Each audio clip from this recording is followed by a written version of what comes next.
صحیح بخاری حدیث نمبر 141۔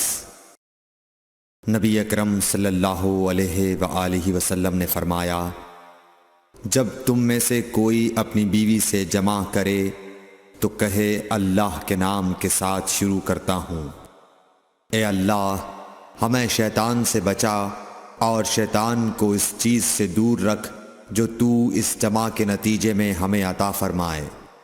یہ دعا پڑھنے کے بعد جمع کرنے سے میاں بیوی کو جو اولاد ملے گی اسے شیطان نقصان نہیں پہنچا سکتا۔ صحیح بخاری حدیث نمبر 142۔ رسول کریم صلی اللہ علیہ وسلم جب قضاء حاجت کے لیے بیت الخلاء میں داخل ہوتے تو یہ دعا پڑھتے، اے اللہ میں ناپاک جنوں اور ناپاک جنیوں سے تیری پناہ مانگتا ہوں۔ صحیح بخاری حدیث نمبر 143۔ ابن عباس رضی اللہ تعالی عنہ سے روایت ہے کہ نبی کریم صلی اللہ علیہ وسلم پخانے میں تشریف لے گئے۔ میں نے پخانے کے قریب آپ کے لیے وضو کا پانی رکھ دیا۔ باہر نکل کر آپ نے پوچھا یہ کس نے رکھا؟ جب آپ کو بتلایا گیا تو آپ نے میرے لیے دعا کی اور فرمایا، اے اللہ اس کو دین کی سمجھ عطا فرمائیو۔ صحیح بخاری حدیث نمبر 144۔ رسول اللہ صلی اللہ علیہ وسلم نے فرمایا کہ جب تم میں سے کوئی پخانے میں جائے تو قبلے کی طرف منہ کرے نہ اس کی طرف پشت کرے، بلکہ مشرق کی طرف منہ کر لو یا مغرب کی طرف۔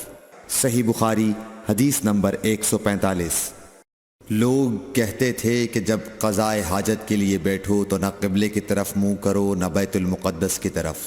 یہ سن کر عبداللہ بن عمر رضی اللہ تعالی عنہ نے فرمایا کہ ایک دن میں اپنے گھر کی چھت پر چڑھا تو میں نے حضرت صلی اللہ علیہ وسلم کو دیکھا کہ آپ بیت المقدس کی طرف منہ کر کے 2 اینٹوں پر قضاء حاجت کے لیے بیٹھے ہیں۔ پھر عبداللہ بن عمر رضی اللہ عنہ نے واسع سے کہا کہ شاید تم ان لوگوں میں سے ہو جو اپنے چوتڑوں کے بل نماز پڑھتے ہیں۔ تب میں نے کہا اللہ کی قسم میں نہیں جانتا کہ آپ کا مطلب کیا ہے۔ امام مالک رحمۃ اللہ نے کہا کہ عبداللہ بن عمر رضی اللہ تعالی عنہ نے اس سے وہ شخص مراد لیا جو نماز میں زمین سے اونچا نہ رہے، سجدے میں زمین سے چمٹ جائے۔ صحیح بخاری حدیث نمبر 146۔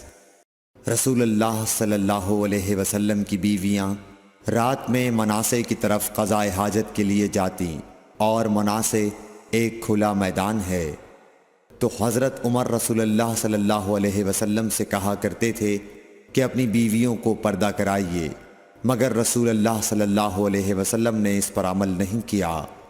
ایک روز رات کو عشاء کے وقت حضرت سودا بنت زمعہ رسول اللہ صلی اللہ علیہ وسلم کی اہلیہ جو دراز قد عورت تھیں باہر گئیں۔ حضرت عمر رضی اللہ عنہ نے انہیں آواز دی اور کہا ہم نے تمہیں پہچان لیا، اور ان کی خواہش یہ تھی کہ پردے کا حکم نازل ہو جائے، چنانچہ اس کے بعد اللہ نے پردے کا حکم نازل فرما دیا۔ صحیح بخاری حدیث نمبر 147۔ آپ صلی اللہ علیہ وسلم نے اپنی بیویوں سے فرمایا کہ تمہیں قضاء حاجت کے لیے باہر نکلنے کی اجازت ہے۔ صحیح بخاری حدیث نمبر 148۔ عبداللہ بن عمر رضی اللہ تعالی عنہ فرماتے ہیں کہ ایک دن میں اپنی بہن اور رسول اللہ صلی اللہ علیہ وسلم کی اہلیہ محترمہ حفصہ کے مکان کی چھت پر اپنی کسی ضرورت سے چڑھا تو مجھے رسول اللہ صلی اللہ علیہ وسلم قضاء حاجت کرتے وقت قبلے کی طرف پشت اور شام کی طرف منہ کیے ہوئے نظر آئے۔ صحیح بخاری حدیث نمبر 149۔ عبداللہ بن عمر رضی اللہ تعالی عنہ نے خبر دی، وہ کہتے ہیں کہ ایک دن میں اپنے گھر کی چھت پر چڑھا تو مجھے رسول اللہ صلی اللہ علیہ وسلم 2 اینٹوں پر قضاء حاجت کے وقت بیت المقدس کی طرف منہ کیے ہوئے نظر آئے۔ صحیح بخاری حدیث نمبر 150۔